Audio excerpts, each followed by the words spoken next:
So it's the 30-year anniversary of the British Acupuncture Council next year, and I thought it'd be nice to hear from a variety of our members about their life in practice and their thoughts and philosophies. And I'm very fortunate to be joined by Volker Scheid. I was lucky to study herbs at Westminster when Volker was teaching, and I got a lot more than just a herbal medicine course. I feel that a lot of the ideas that I learned when I was learning with Volker were incredibly important for me in my formation as a practitioner. And so I really wanted to give Volker an opportunity to talk about some of these ideas today, so people who might not be exposed to his ideas can benefit from them and can find further reading if they want. So, but before we get started, Volker, maybe you could just give us a little bit of background about your development as both a practitioner and an academic. Okay. Well, thanks for inviting me for this conversation. I'm obviously been involved with the BAcC long before it became the BAcC. It was still the traditional acupuncture society for my side of coming into Chinese medicine, and I've been involved with EJOM, European Journal of Oriental Medicine, which I used to run the Traditional Acupuncture Society journal, and then a few of us got together as part of this merging of the different schools into one of that was EJOM, European. So anyway, I come from a family that has always had some connection to herbal medicine. My father grew herbs, so I always wanted to be a herbalist in a way. But there were no schools of herbal medicine in Germany. There were schools where you could do like lots of different things, but I wanted to be a herbalist. So as part of that process, I ended up in the UK. Because in the UK there was a school of herbal medicine, school of phytotherapy in Tunbridge Wells at that time. But they offered a part-time course, and I thought I needed to do something else. And by luck and circumstance, I ended up doing Chinese medicine, acupuncture. And again, I didn't know anything about acupuncture at that time. I ended up in Jack Worsley's school in Leamington Spa, for better or for worse. And then from there, I discovered that there's something called Chinese herbal medicine. So I studied Chinese herbal medicine at that time with Giovanni Maciocia and Ted Kapchuk when they ran that course. And at that time, actually in the UK, I mean, I don't know how much people know about that, there was something called the acupuncture wars. Different schools of acupuncture all claiming that they represented the true Chinese medicine. And I thought I had to figure out what the true Chinese medicine was. Also, at that time, this is kind of like the late 80s. I had been involved in Chinese medicine by then for almost 10 years. But to me, the Chinese medicine lacked academic, it lacked something else that I've always been interested in thinking and some kind of academic rigor. So I went back into academia and I ended up doing a PhD. At that time, for various reasons, initially I thought I should do sinology, but I couldn't because I already had a practice and going to London to do that was too complicated. Anyway, I ended up doing a PhD in medical anthropology, which turned out to be a really good choice for me. And I went to China in 1994 for my fieldwork. So doing a study of, I wanted to figure out what the real true Chinese medicine was. And I did that in the course of that was the ambition of my PhD. But I always like to combine the kind of like various things into one, kill a few birds with one stone. So I did my fieldwork in China, actually in hospitals of Chinese medicine. So studying with doctors of Chinese medicine, I thought I could figure out what the real Chinese medicine was, but also was a real good clinical training for me. And I discovered that there is no real Chinese medicine, that many doctors do different things. They have ways of communicating with each other and talking with each other. They have ways of disagreeing with each other. And I wrote my first book, academic book, called Plurality and Synthesis, Chinese Medicine in Contemporary China. It's in a way a little bit of a history of Chinese medicine from 1949 onwards until then, which was kind of the late 1990s. Obviously, things have moved on since then. So it's kind of like a history of that period, but also, which is not so interesting for practitioners, but it's interesting for academics to have find a framework for thinking about what Chinese medicine is and how we can think about that diversity and plurality.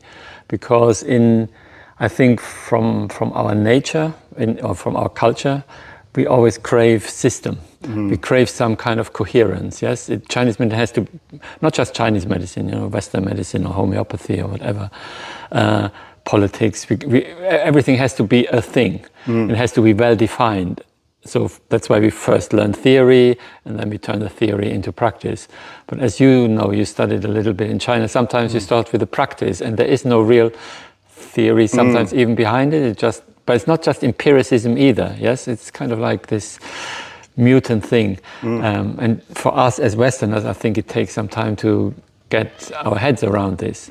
So in my academic work, I've always, one of my kind of red thread that goes through my academic work is to try and find, for us Westerners, to think about this difference.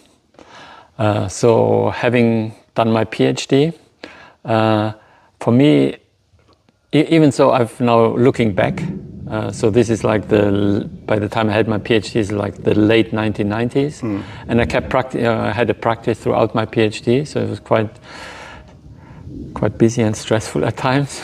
It was always clear to me that I always saw myself as a practitioner first and foremost. So various times in my life I had the choice to go for a full-time academic career, kind of like pretty good places I could have gone to.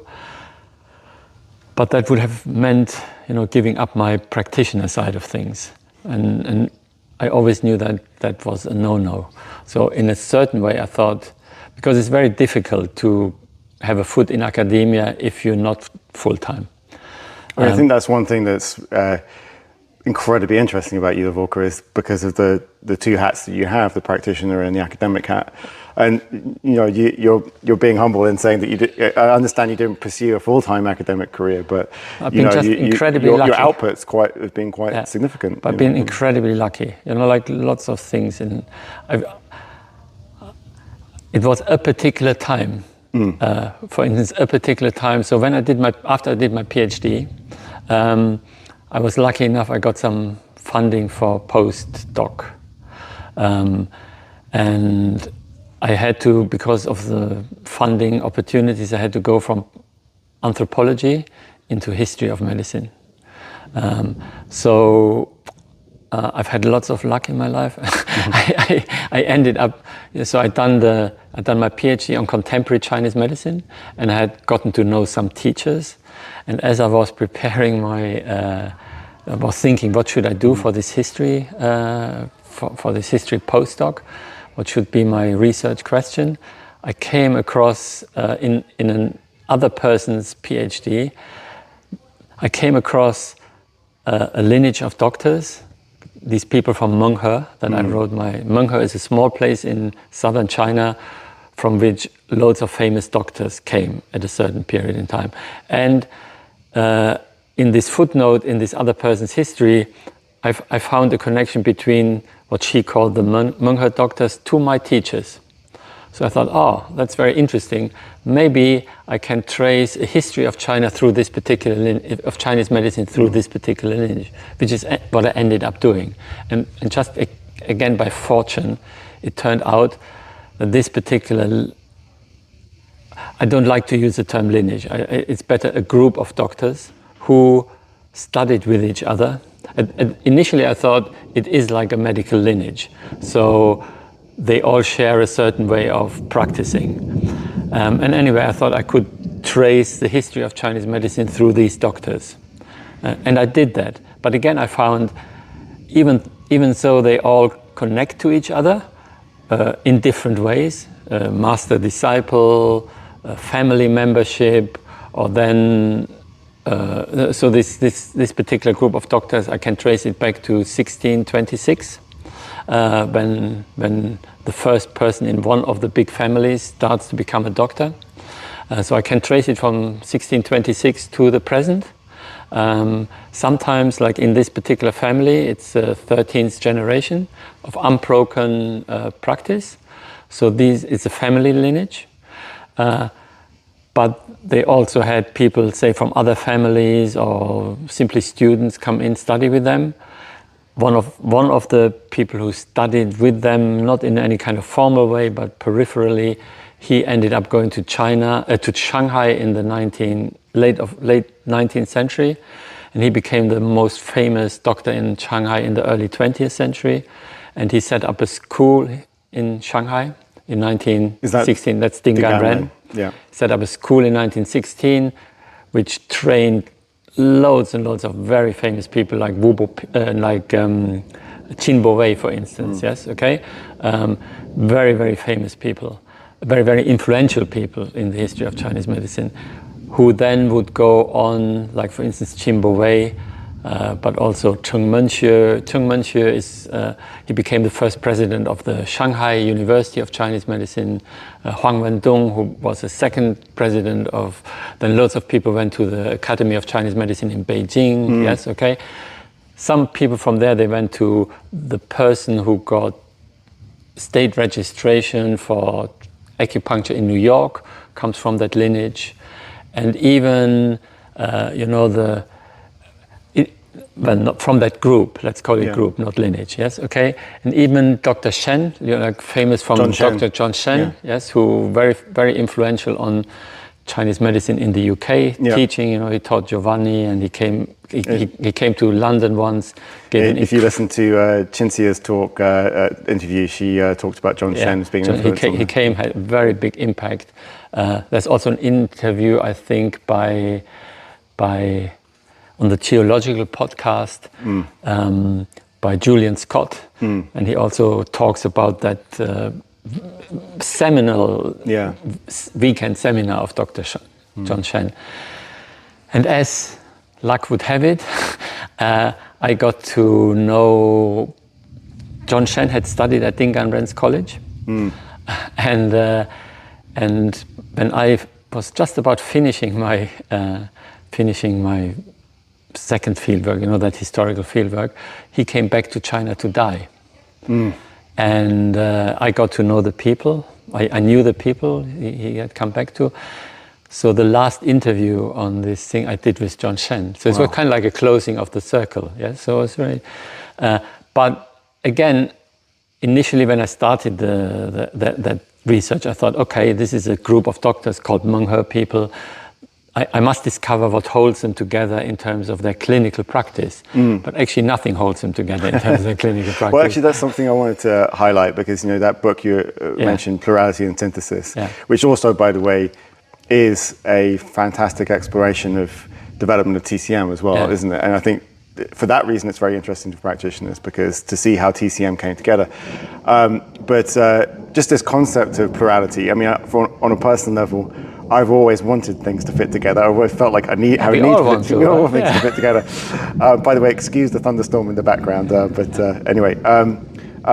And I initially found this concept of plurality, the idea that in the history of Chinese medicine, maybe some things don't fit together, and that's okay. I found that quite challenging. But working with you and learning from you, I realized how much richer my thinking has become by being comfortable with that. And also, I think, in our community, this is something that's really important that we have to deal with, is that we may have differing opinions which don't fit together, and that's also okay. And we can embrace that. So I just wondered if you might want to say a few words about plurality and how that's been one of the through lines between you in your research. I mean, it's challenging not just for you, also for me. Yes, okay. It's like but as I explained before at the beginning, I really wanted to find what's the true thing. Yes, and then when I did the research on Menghe, which led to a second book, which is called Currents of Tradition, which is a history of Chinese medicine from early 17th century to the present, to John Shen, through this particular group of doctors. Again, I thought, okay, there is something, you know, they are a lineage of doctors, yeah, but no, and not they. The best we can say is they know each other, and they study with each other, and they learn from each other. But there are many, you know, if you read the book, there are many different stories in there for why people sometimes want to be the same as their teacher. But for instance, in the Ding family, take that, you know, so this is Ding Ganren, the most famous doctor of Chinese medicine in Shanghai at a certain point. So some people really want to be his student because it's good for them, yes? But one of his sons or grandsons makes it his job to be not like him, because he's like the third. The top guys already are like him, so he needs to distinguish himself, yes? Okay, if he wants to make a career, he cannot be like Ding Ganren, yes? So he purposefully chooses a guy from northern China, totally the opposite in a way, yes, okay, very different, and people in his family call him the revolutionary in the family, yes, so he purposely wants to be different, yes, so he's different because he's associated with the north, but also Ding Ganren is very kind of like small dosage guy, he then becomes a big dosage guy, you know, Ding Ganren is more like continuity with the past. He becomes very much like assimilating Western medicine to Chinese medicine. So they become so there are psychological reasons. Yeah. Yes, okay. But again, then Ding Ganren, for instance, because he comes from a kind of like small family, and he studies with this big family. The big family in Menghe is a family called Fei. Yes, and they have been around for 500 years. They are the big dogs in town. And Ding Ganren, he studies with them peripherally, yeah, okay? But he's not acknowledged by them as like, this is our successor, yes, okay? But he goes to Shanghai where they are not famous, but everybody knows there are famous doctors in Menghe. So he says, oh, we are the famous doctors from Menghe, does that make sense? Yes. And also Ding Ganren, early in his career, he messes up. He treats the child of a very famous person, influential person, and he messes up the treatment. So then he becomes a bit cautious. So some of his low dosage approach comes from his earlier treatment failure. And one of his best, this is also really interesting, so one of his best friends is another doctor called Cao Yingfu. Cao Yingfu is one of the main Shanghanlun doctors in Shanghai at that time. He comes from the next village. He comes actually from the town where Huang comes from.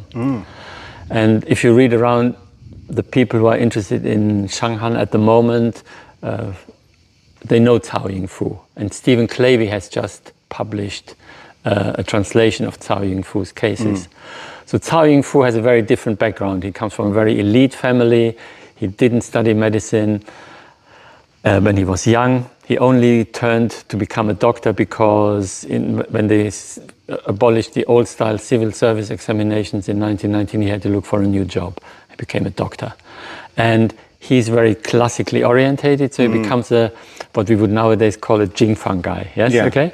So he's a Jingfang person. And he uses large dosages, yes? Okay, and he says, so when Ding Ganren dies, they publish a series of his case histories. And his friends and students, everybody who is somebody in Shanghai is the center of the Chinese medicine world in China at that time, yes, okay? Anybody all the famous doctors are in Shanghai. And they all write forwards to his series of case histories, you know, saying, what a great guy. And Cao Yingfu writes this forward and says, Ding Ganren was a really great guy, but he used too low dosages. Yes, and for a friend in a book like that to say something like that is kind of like almost unheard of. But that shows how good friends they were. Does that make sense? Yes. So you have like a guy who is like more from a Wenbing tradition, low dosage guy. Yes. Okay. And then you have this more from a medical family. He's not a scholar. And then you have this other guy who is a scholar. Who learns medicine late in his life, becomes a Jingfang person uses Hai, they clash about how to treat, but they're fantastic friends and they exchange with each other, you know, and they are such good friends that they can do that in, you know, imagine like somebody says, I really don't like Machocha, do you know what, and writes it in the forward to Machocha's book, yeah? But I mean, but it is great to see that, you know, there is a history. There's a history of great enmity with people as well, but there's also a history of people acknowledging the differences and being comfortable with it at the same time, which is, you know, something which I think we can learn from. I think that's something I found often, you know, like really, that's a recurrent theme I found in my research. You know, where I thought these people, they cannot have gotten on with each other, because they are so different in their perception of where Chinese medicine should go, or what they are about.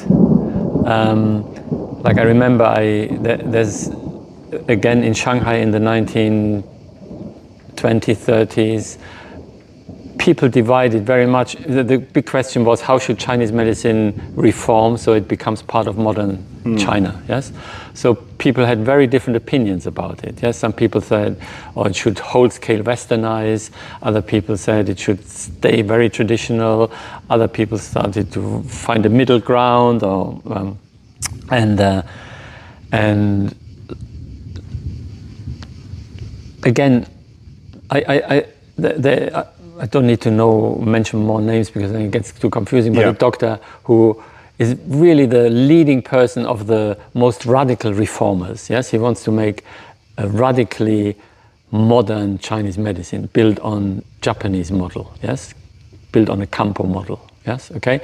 Actually, he says in China we have lost Chinese medicine. The real Chinese medicine now is in Japan. Mm-hmm. Japan was a model at that time, yes, okay, for these radical reformers. And then you have people in the Ding family who are like much more conservative, want to contend. And I thought, these people, and then I talked with the great-grandson of Ding, and I said, hey, well, that guy came to us for dinner all the time, you know, my father and him, they were fantastic friends, you know, that's, and what the other thing we forget, these people, I mean, the other thing that I have learned about maybe not modern Chinese medicine doctors like now, but up until that time, until kind of like 1949, they were very cultured people. Yeah. And being cultured people, maybe you know that still from your teacher in Japan, they were not just doctors, they were also like, they might be Buddhists, or they might be painters, or they might do a bit of music on the side, and that all flows into what they're doing. And as you also know, in Chinese thinking, you don't always have to be so totally coherent, isn't it? Yes, it's okay to have these gray zones and gray areas. And I think that's something for, you know, there's disadvantages to that. I really am very happy that I grew up in Germany and that I'm a kind of like a son of the Enlightenment. You know, like very specifically, I'm happy to be a son of the German Enlightenment, which is a bit different from yours in the UK. I'm very happy that I came to the UK and came to an Anglo-Saxon country and really learned about a way of having to think in academia, think very clearly in a way that we don't do in Germany. So I'm really happy about that. But I'm also happy that I had this exposure to Chinese thinking, which is, you know, like as you said before, being happy with that diversity. That's for me, that was a learning experience, you know, like a lifetime journey as well. And I know that lots of people don't like it. I remember Giovanni was very unhappy with me, yes, because, I mean, I think there are different reasons for it, because we identify, you know, like part of our identity is like, I do this, you know, like I'm a Jingfang person, or I'm a 5-element practitioner, yes, okay? Or I'm a biomedical doctor, I do science, I don't do this Chinese medicine stuff, yes, okay? But again, Chinese medicine really shows it, like when science, biomedicine came to China in the 1920s, 30s, a lot of these Chinese doctors had no problem, or even now, you know, like if you read Eric Karchmer's book on Chinese medicine in contemporary China, it's called what is it called, virtuosity, something with virtuous prescribing or something. He shows how these people, how these doctors in modern China try to work at the boundary of Western medicine. Maybe they don't always understand Western medicine even properly. They have a certain background in Chinese medicine. Sometimes they fail, sometimes it works, but they take that risk of trying to, you know, they don't say you have to be either that or that. Of course, in China nowadays, because China, you know, like not just in China, everywhere in the world, I think we have to be careful, very careful, particularly us as Chinese medicine practitioners, to kind of misunderstand China or idolize the East. Yes, okay? China is China has modernized. So China nowadays has assimilated into its own culture a lot of what we as historians would call modernity. That means even though they are modern people as well as Chinese people, in the same way modern as we are. So for them, the difference between science and non-science is as real as for us.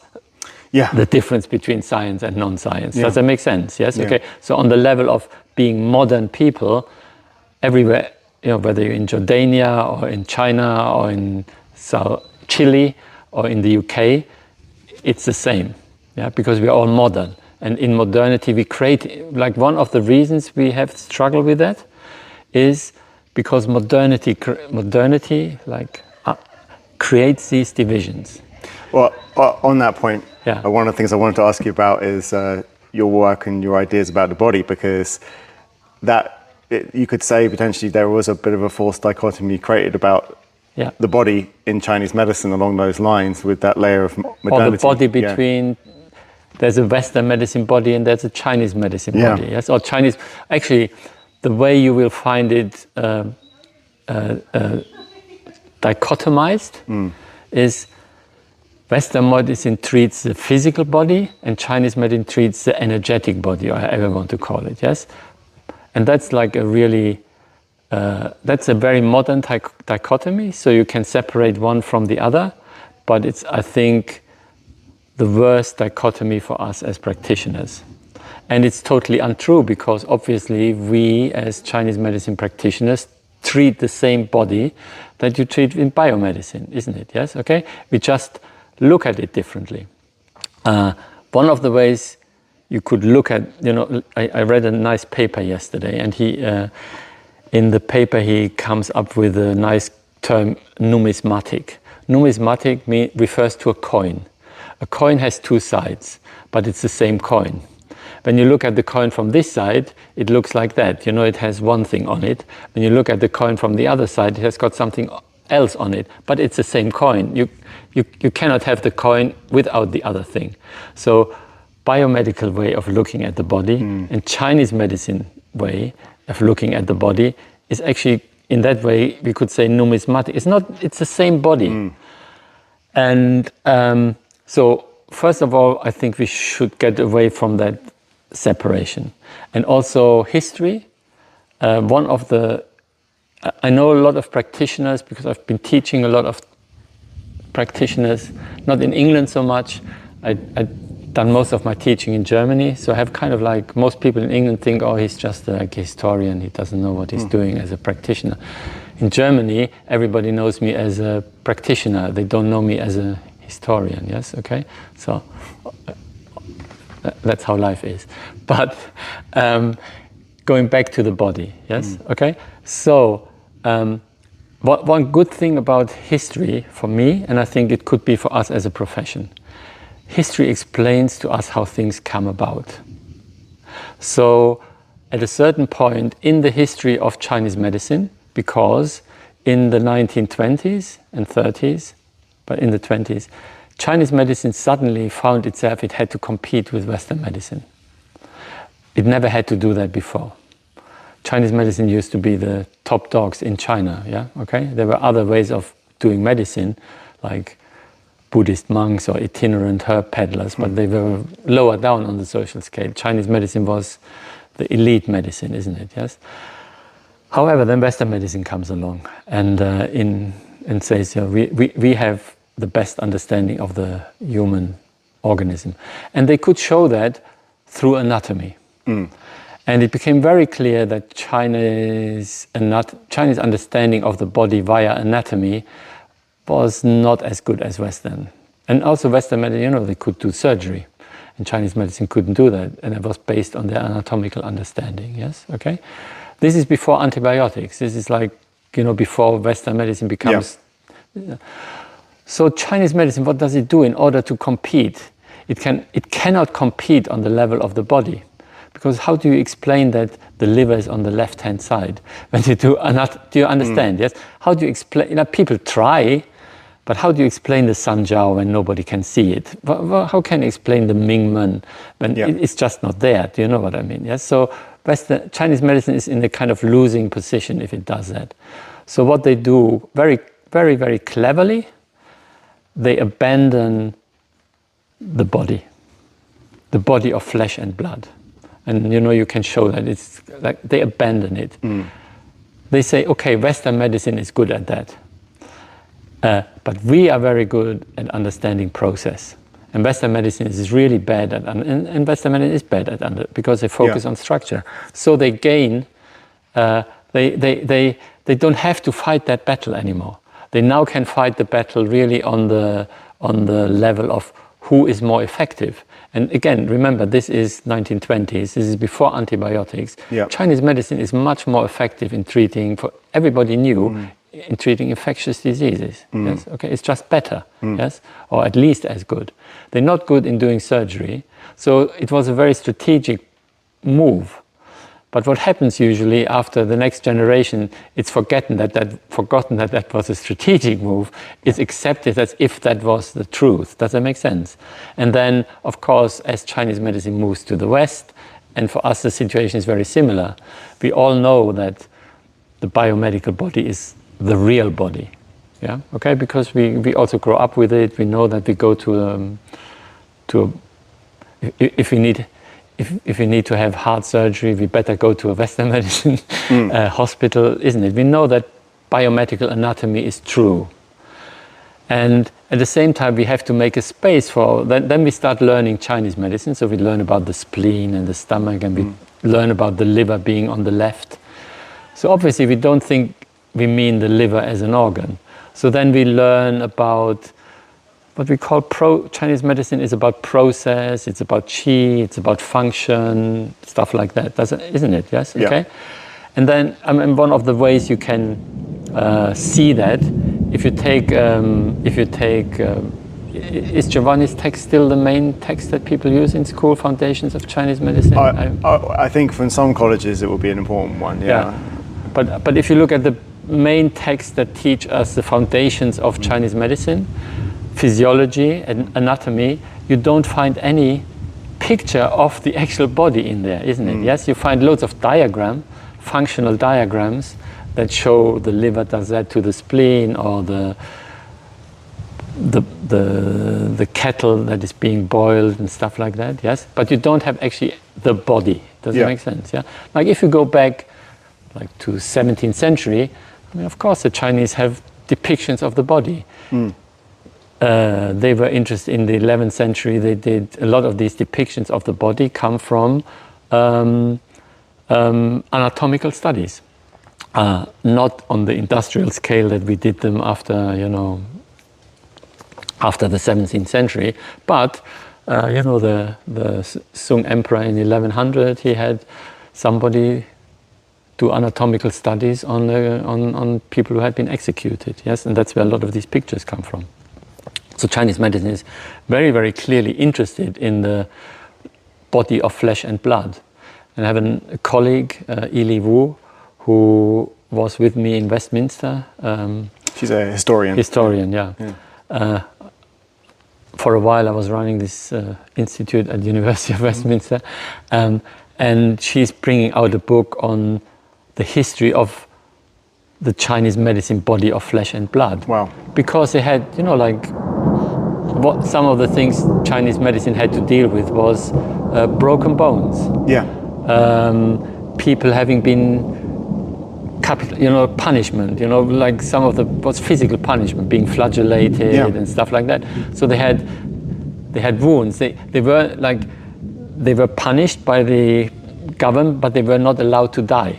And Chinese medicine, obviously, she also goes into gynecology because there's a lot of blood in there, gynecology. And trauma. But the level of fineness and nuance that's applied to kind of cataloguing substances of the body and structures. It's all there, isn't it? Yeah. Okay. So there are certain reasons, even before 1920s, why, particularly in Japan, people start to think not so much in terms of the body and flesh and blood, but they think more in terms of certain functional processes, let's call it like that. But the body of flesh and blood, like there are debates about where is the Mingmen.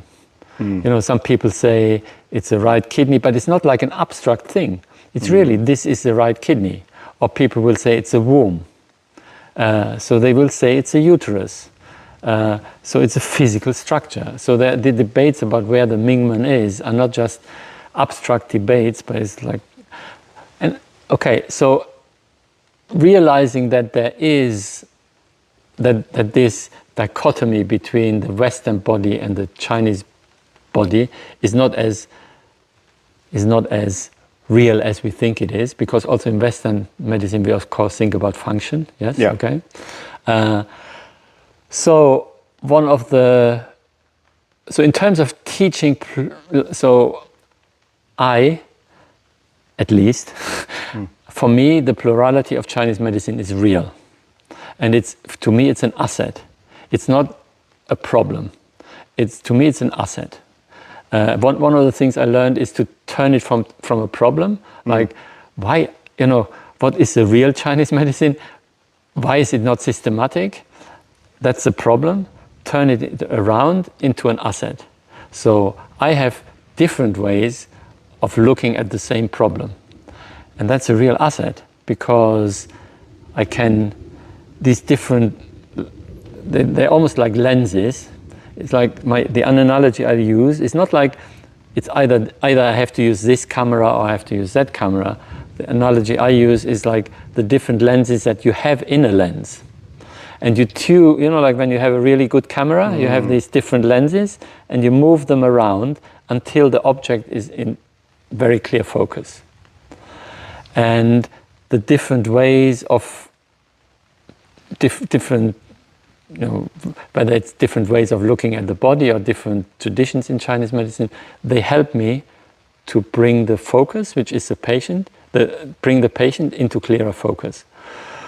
So, as I'm also a teacher of Chinese medicine, I have to find strategies of like one of my tasks or one of my goals is nowadays in my teaching of Chinese medicine, how can I help others to work with these different perspectives constructively and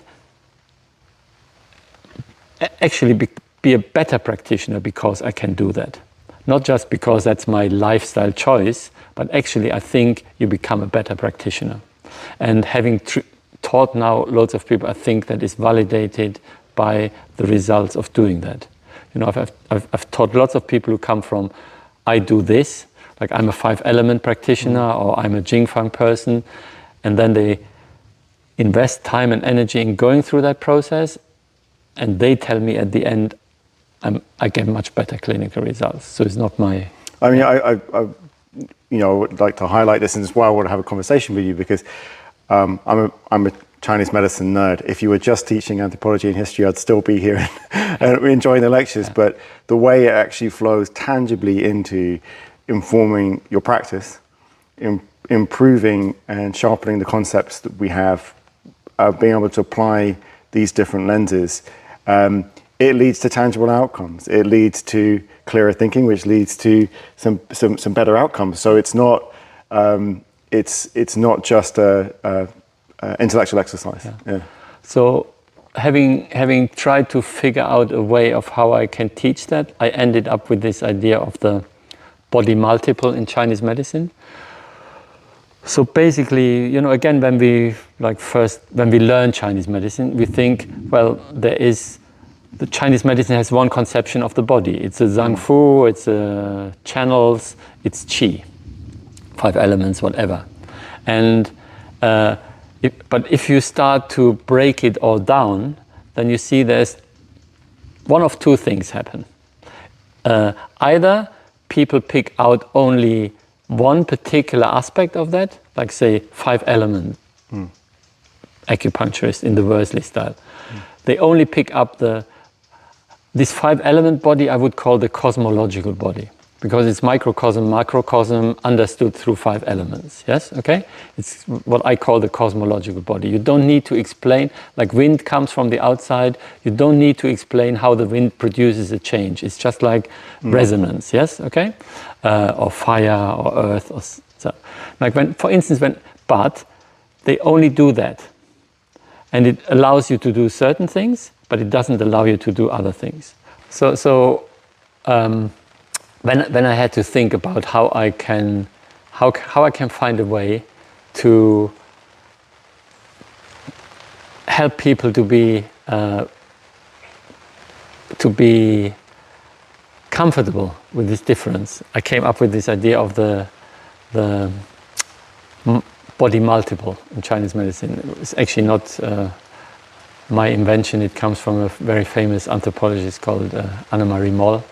And maybe it's actually interesting to say what Annemarie Moll meant by that. Annemarie Moll is an anthropologist. She did research in a biomedical hospital in Holland, where they were treating people who had cardiovascular problems due to diabetes. And she found out that the different people in the hospital who were responsible for the care of these diabetic patients were looking at the body in different ways, even within the same institution. So the doctor who was trying to regulate the blood sugar, he was only interested in the blood sugar, in that kind of stuff. And the person who was interested in the blood vessels, he was interested in the rheology and the picture of how does the blood vessel look if I make it visible. And the nurse who was responsible for dealing with the open wound, she didn't care about blood sugar. She was interested in, was it infected, wasn't it not infected, does the person need antibiotics, or how often do they need to have, what's the real flesh and blood here, yes, okay?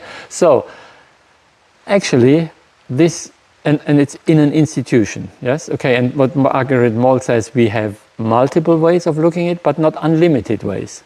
There is, for instance, no homeopathy in there, because homeopathy doesn't make any sense to help these people in this particular context, yes? If you would put homeopathy in, the whole institution would change. Does that make sense? Gotcha. Yeah, okay. Yeah. So let's look at Chinese medicine like as if it was an institution, yes, okay? So then also we have in Chinese medicine different types of bodies. So for instance, one of the bodies, and then I start, what kind of bodies do we actually work in? And we work with, most of us work with different of these bodies, and we mix them up without thinking about it. Some of us only work with one body, or emphasize just one body, yes, okay? So, like, one of the bodies I call the cosmological body. That's a body of like five elements, the kind of microcosmic, macrocosmic body, where we think the body is really like a microcosm of the nature around it. So our goal of treatment would be to make the microcosm resonate with the macrocosm. Yes, okay, so that in the summer we are like summer, in the winter we are like winter, that kind of stuff. Yes, correspondences. Yeah. And the kind of logic of how that body is affected is by resonance. Yes, the wind outside does something to the liver inside. We don't have to explain anatomically how that happens. It's just that kind of logic. Yeah, you could say that one acupuncture point has a fire quality or something of something it. like that. Yeah, so it treats it. So that's one body. And then there is another body, for instance, is the body of the channels, And these bodies are connected to it because you can look at the channels through cosmology, but channels are also imagined as structures. Channels through which things flow. Qi, or depending on how you think of channels, blood, yes? Okay, stuff flows through these channels. Now, what is the important thing that we have to do to that kind of body? We have to keep the channels open. So we tong. So like we say, tong zi bu tong zi tong bu tong. Yes, okay, if the channel is not open, then we have pain. So what you need to do to get rid of the pain, you have to open the channel. Yeah. Now, opening the channel is a very different thing, like selecting that point because it's an earth point. Yeah. And often, you know, if you want to do it for an earth point, you don't need to manipulate very much because you have chosen the point because it's an earth point, isn't it? Yes. Whereas if you want to tong, these people often put a lot of emphasis on people having a sensation of flow through the channel or doing something here, that it does something there. So it's a different way of engaging with the same body, with the same tools, isn't it? Yes? Okay, so that's the second body. Then you have a third body, which is maybe not so important in acupuncture practice, but it's very important in herbal medicine practice. That's what I call a topographic body, where we don't think of the Zhang Fu or the channel so much, but we think of particular body regions. So you have an exterior. So we have the boundaries of the body to the outside world, and we look at how things, these boundaries have to be strong to defend, to separate us from the outside world, but they also have to be open to let things flow in. And if these boundaries don't function properly, we get certain kind of problems. So we would call that in Chinese medicine Tai Yang, yeah, or the exterior. Yes, okay. And what we do when we do Tai Yang kind of stuff, we regulate the permeability or the strengths of the what's happening in that exterior. And then we have other places like half interior, half exterior, that's a territorial body. And what I would call territorial body. And usually when we think of, it's very clear, if you look at the texts that deal with that body, the medicine we use there is a military medicine. It's about defeat, things that shouldn't be in a certain place need to be pushed out. Enemies come in, they need to be defeated.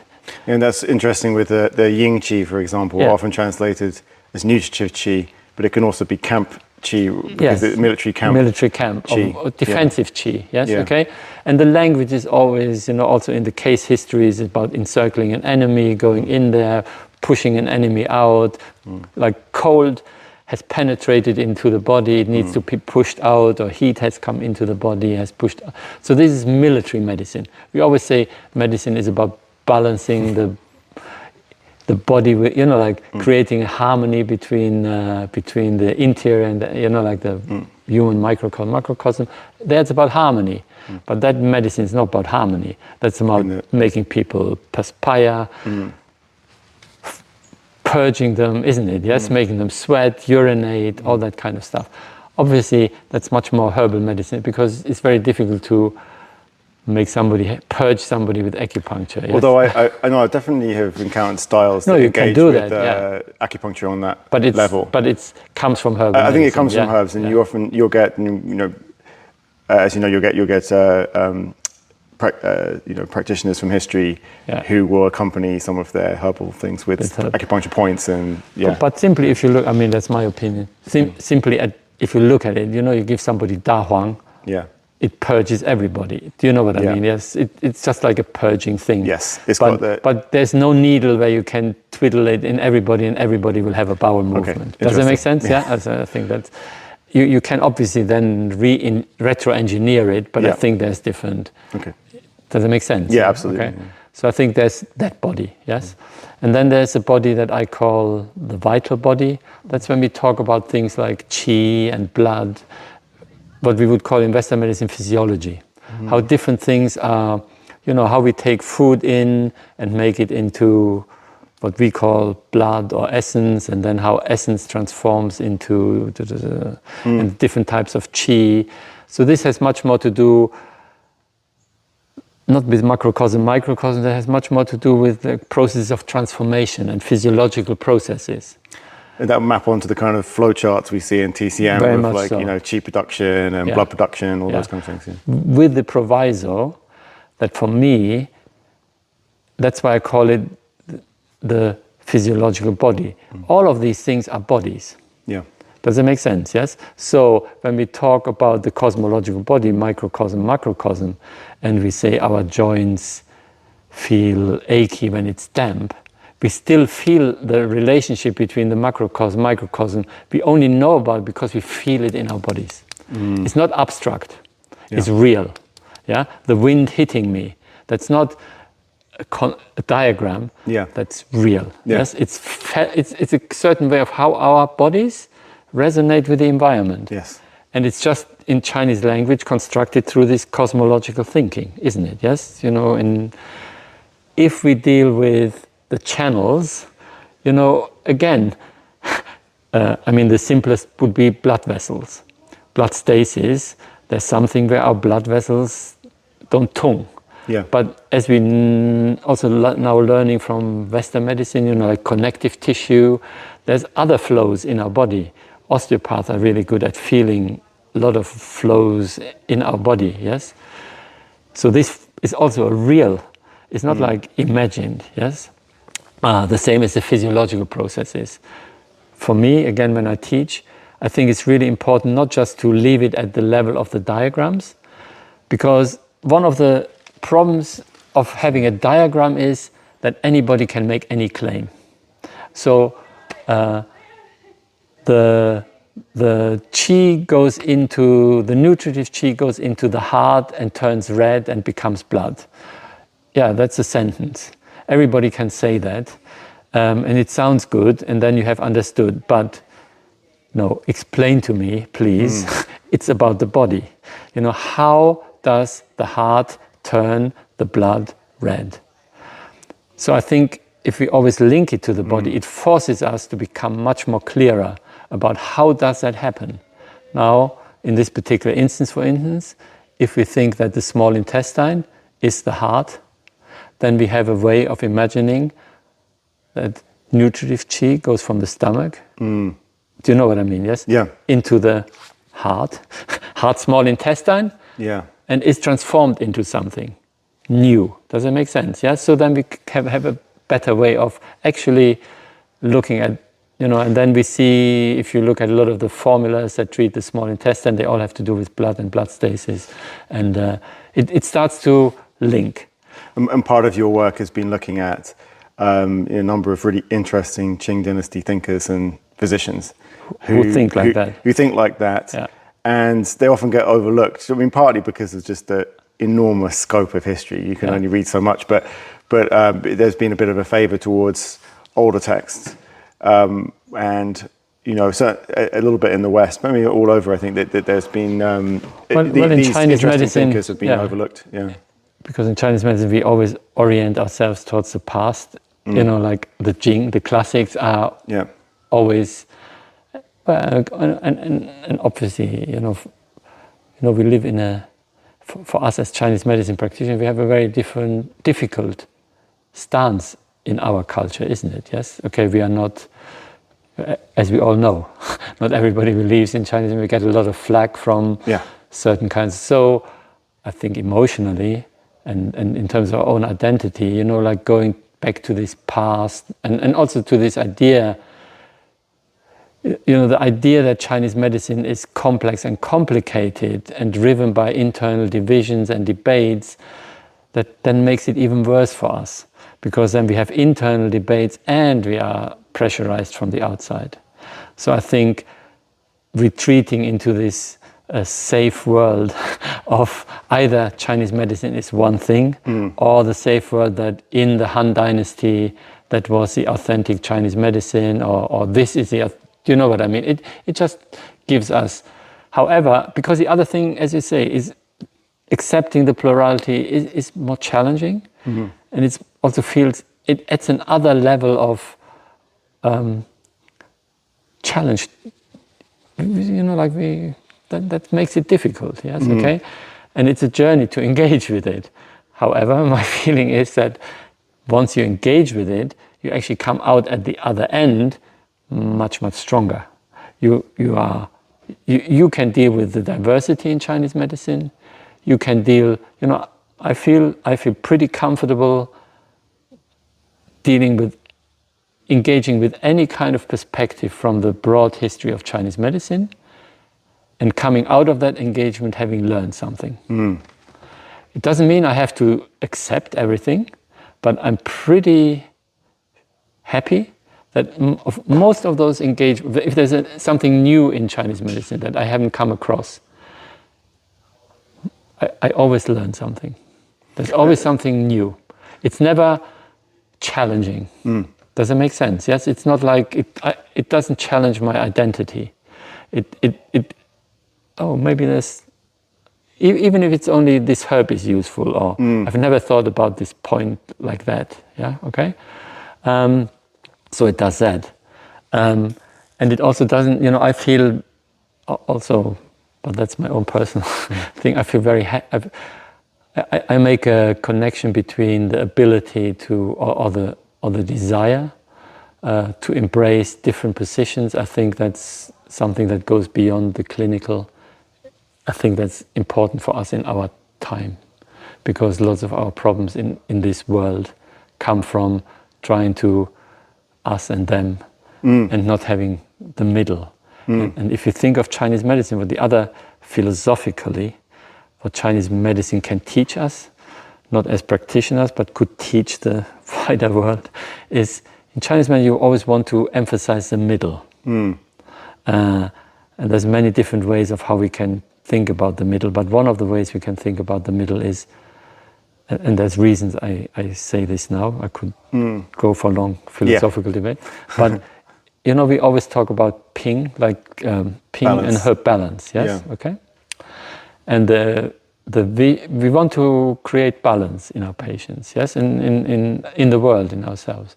So we use this idea of, the idea is of course a scale, and we have that in those initial textbooks, isn't it? Where we have the yin and the yang, yes, okay?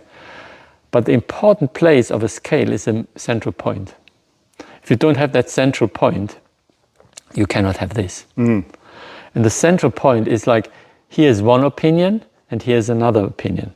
But the central point means they have to share something. They have to come to, does it make sense? Yes? Yeah. There has to be something that brings these different opinions together to be even on the same scale. Does that make sense? Yes? Well, maybe that's a nice place to end it, because I very much feel strongly about this in terms of our community. That I think that, to say a cliche, but diversity is our strength in terms of 100%.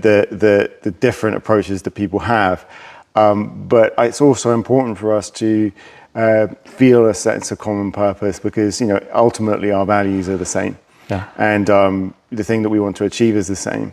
And finding a space where we can come together and respect the differences. We don't always have to agree, but just to find the benefit we can have from coming together, and that moderate space, as you say, the central space, I think is fantastic. So thanks very much, Volker. It's really been inspiration learning from you.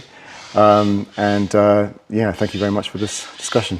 Thank you. And thanks for trying to make it happen in our profession. I really appreciate that. Yeah? Great. Okay. Thanks.